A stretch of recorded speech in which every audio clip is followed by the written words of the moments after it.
I like comics. Y'all like comics. I'm gonna tell you my comics. No, one of my favorite things to do actually is to read comics, and maybe drink a Slurpee from 7-Eleven. That's the ultimate fun. I don't read a lot of new comics. I gotta say. I mean, if something cool comes along, I might read it. Like, what's the newest comic I got that I enjoyed? This big volume of like Frank Miller's Ronin Part 2 or Volume 2, whatever it is, Ronin Rising. This is the collector's edition. No, I love this comic. It's really cool. It's just page after page of people trying to drive each other crazy. It reminds me a lot of like Faust. Remember that Faust comic back in the day? Yeah. So it's just of just madness and insanity.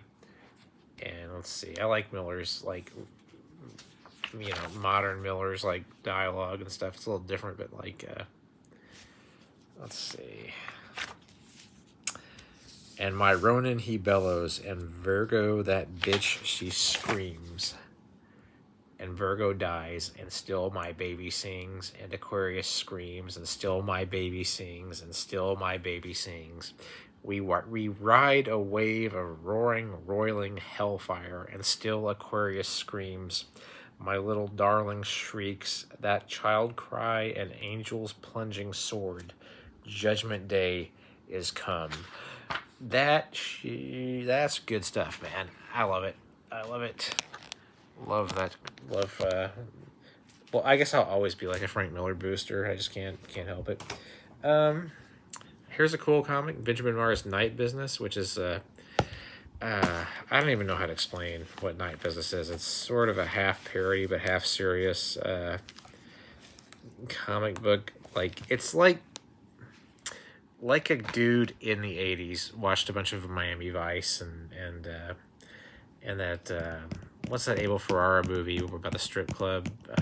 It's crap. I've forgotten the name of it. It's the Abel Ferrara movie with Tom Berenger and Melanie Griffith and some other people where they're like trying to guard strippers from being killed. It's like basically a takeoff of that, and it's very good.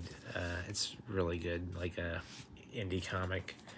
What else? Okay, I'm gonna have to. This is one called Love-O-Rama by Dan Parent. I haven't really read this one yet. It looks filthier than it actually is. It's kind of PG-13. It's relatively chaste. And here's one I love: Vendetta, Holy Vindicator. First new issue in 30 years. Which is you can now get this collected. When I originally bought these, I had to get them from the guy who actually drew them, Steve McCardle. I had to order his from, or just asked him, hey, do you have any comics I could buy? And he's like, yeah. And I gave him I don't know, paid a pretty penny. But no, it's an awesome series. It kind of looks like if someone described it as like what if Mike Judge drew Spawn, which kind of it's kind of how it plays. It's about like a Christian vigilante, it's like a dude wanted to do his own Spawn and stuff, and it's cool. Here's a cool thing I got too. Cyborg, the Cyborg comic book movie adaptation from.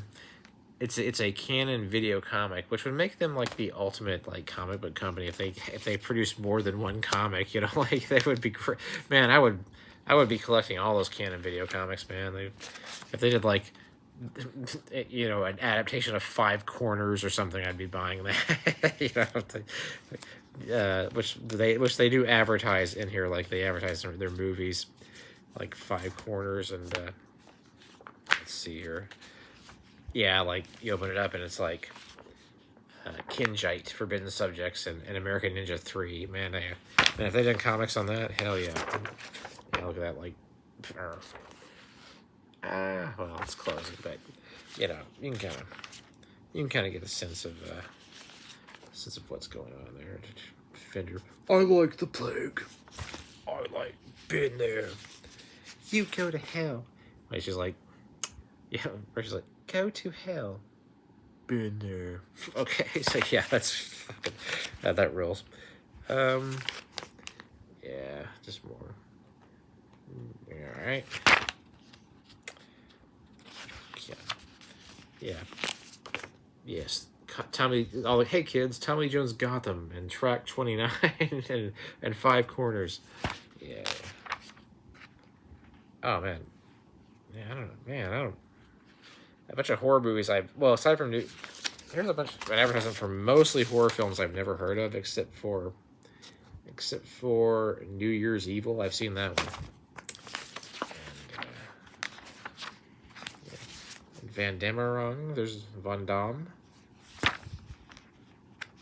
Oh, and an interview with the director, Albert Pune. Albert Pune.